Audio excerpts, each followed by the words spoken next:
Hey Saber fans, welcome back to part 2 of painting the Batman animated series Saber. So if you saw part 1, we went over cleaning it up and working on it to make it a little bit cleaner from the resin print. So we did all that and spray painted it with a couple of coats, 5 coats actually, a couple of coats of black, and then the hammered gray on top of it. It's actually black, but it comes out more gray. So now we're moving on to actually doing more of the detailed painting to make it really pop and come out. And so we have gold. So I think I'm just going to do with the gold, because pretty much his costume or his outfit is black and gray. So I want to keep a lot of the gray in here, but I do want to add a little bit of gold because he does have the yellow part of his belt.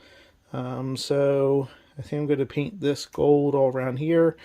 You can see here you have this kind of two-tone but double layer of the bat symbol there. So I think that'll look cool if we do gold in the back here and then around the back side.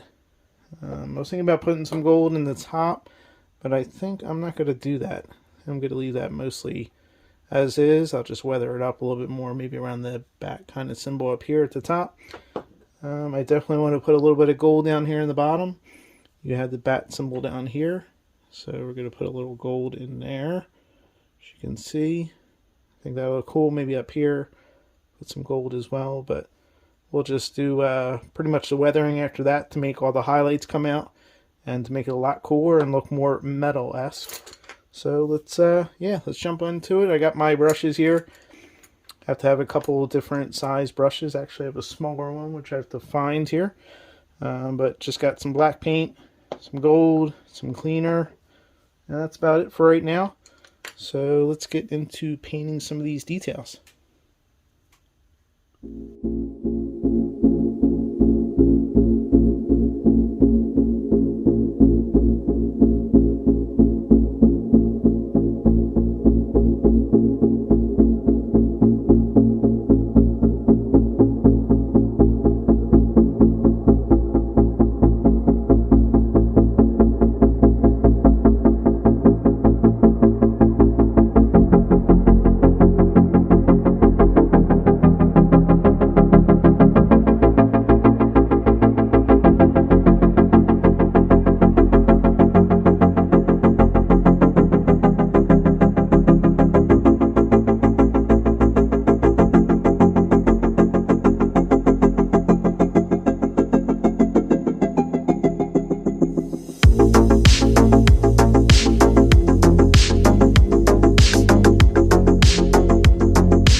Alright, so we have our parts, and they are painted with the gold now. Let these sit overnight, so they're nice and dry now.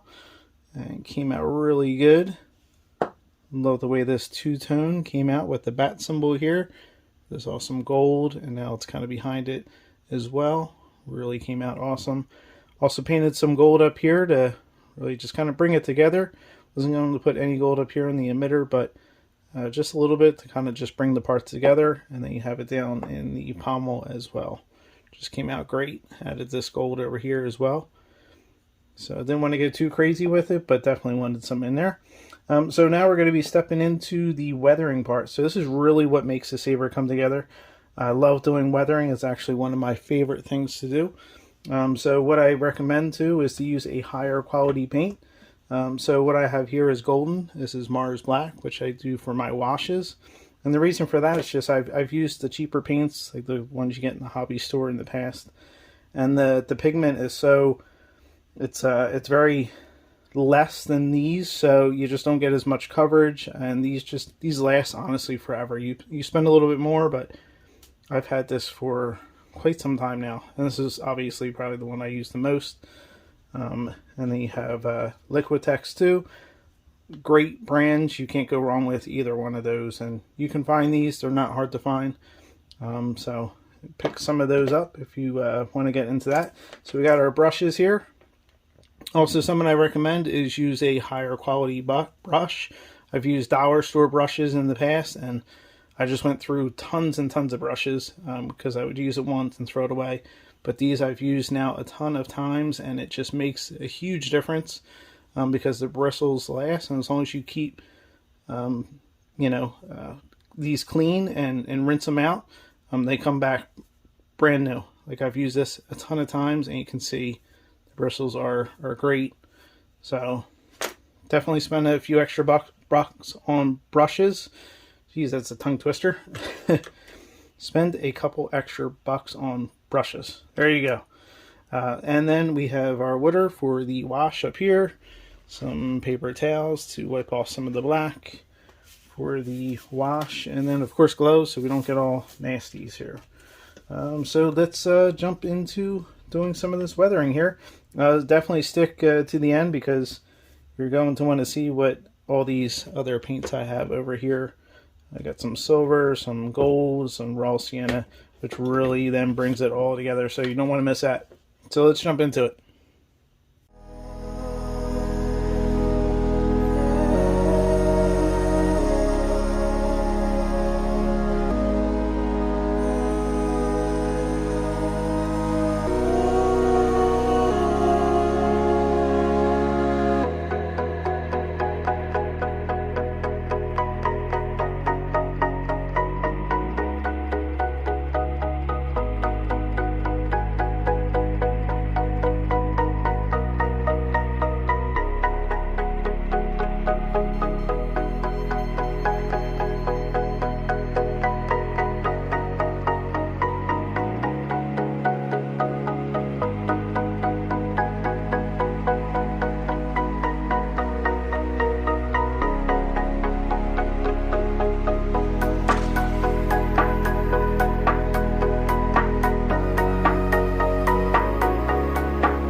Alright, so we have our black weathering done here. So you can see how we're building those layers now. Really making this look all nice and dirty. So it's not too nuts. You just want to add just a little bit on there, and it kind of grabs onto these little ridges and stuff. Really just makes it kind of now start to pop out.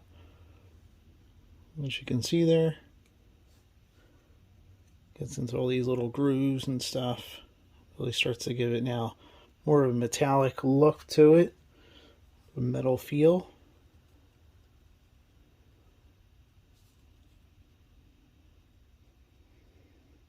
So it's just the subtle differences that now will start to add to the effect.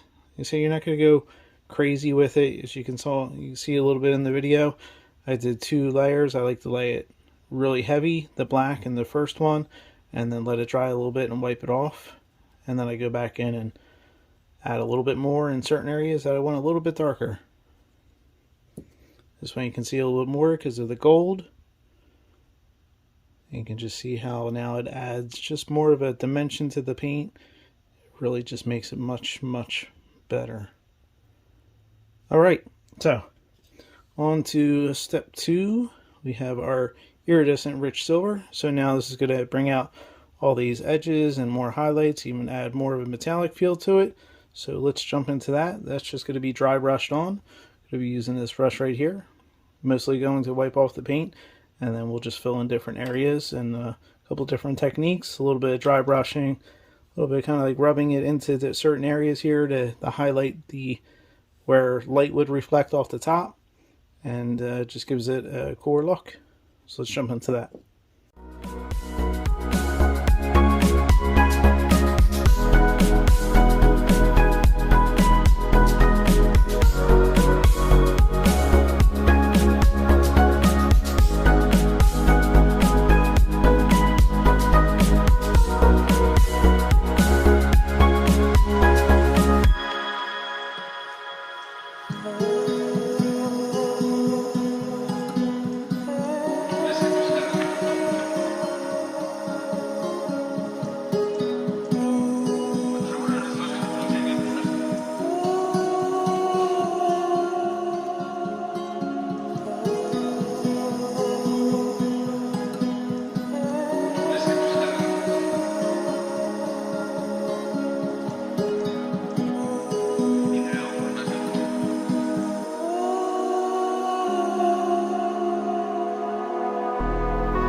Alright, phase 2 is complete. So we have our silver highlights on here.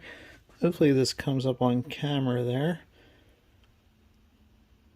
Definitely easier to see in person because you can see the reflection of the light on the silver, but you can see it there.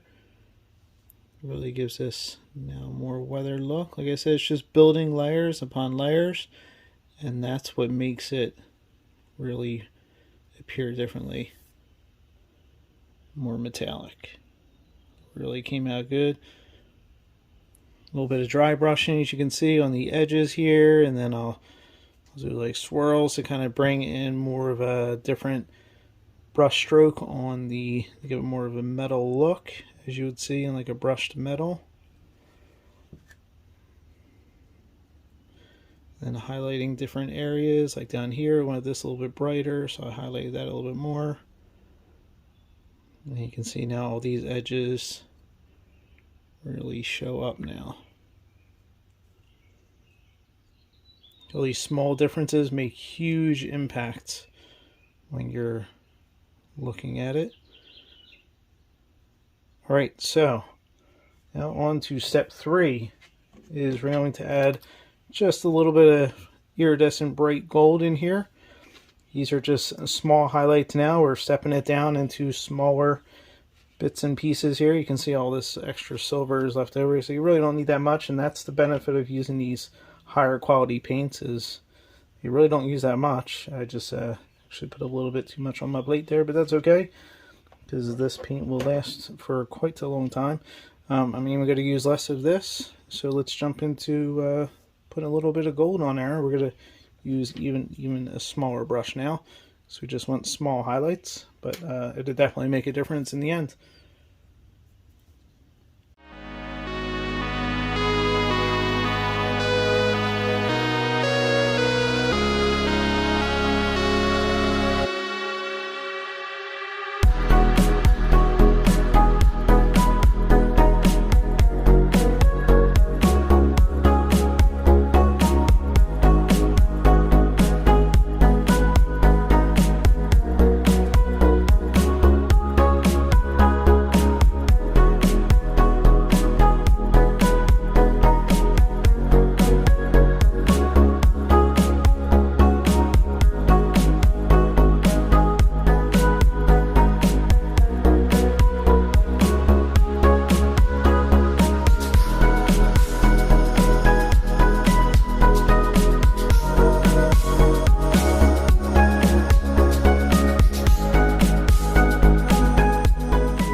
Alright, so we added the very slightly gold highlights in here.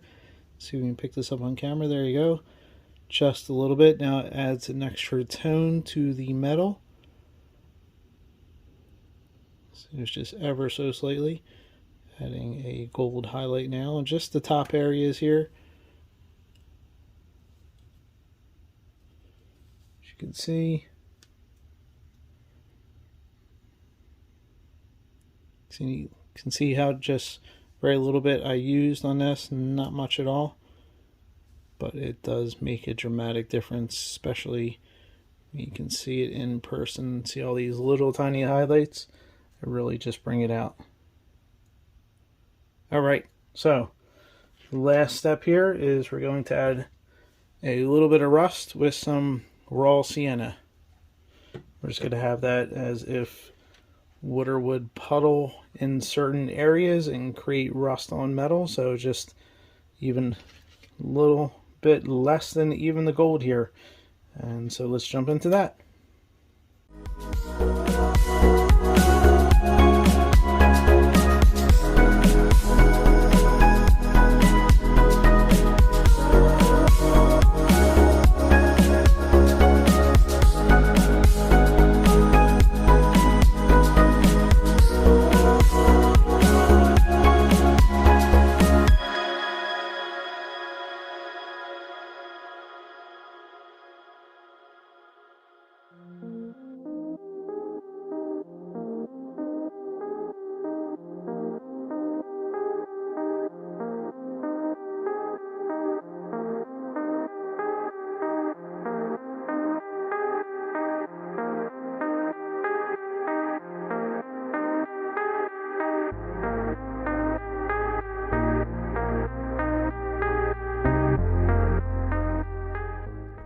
Alright, so that was the final painting part. With this, we have just our little bit of rust in here in certain areas. Just in these highlighted grooves, you would see some, as if water collected down here and caused a little bit of rust to create. Make it a little more realistic. Just a little bit here and there. Actually skipped the switch section, didn't put anything there because there's really no overhangs to do, like as in here. You would have all these little overhangs here where it would collect maybe, so that's where I put it. So just a little bit of highlight. It makes a big impact. Looks so much cooler in person. Always hard to catch on camera here, but anyway, so the last and final step is pretty much just doing a clear coat on top of this. And that will seal everything in. And the bonus with the clear coat too is that it will create and make all these different tones for the metallic and the black. It will have a nice even sheen over everything, so it will make it very cohesive and make it even cooler than what it looks right now. So I hope you enjoyed taking a look at that, and a little bit of painting techniques. Hope you learned a little bit if you're just getting into painting. And we'll stop back here, part 3, and check out the final reveal of the Batman animated series saber. So until next time, take care, God bless.